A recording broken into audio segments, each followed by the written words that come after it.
recently took a ride on the Gloucestershire-Warwickshire Railway as part of a friend's birthday celebration.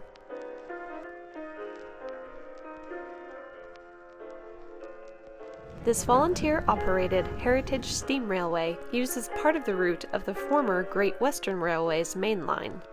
Our locomotive for the day was the 35006 P&O, or Pacific and Orient Steamship Navigation Company, which was rescued from a scrapyard in 1983, restored, and returned to service in 2016.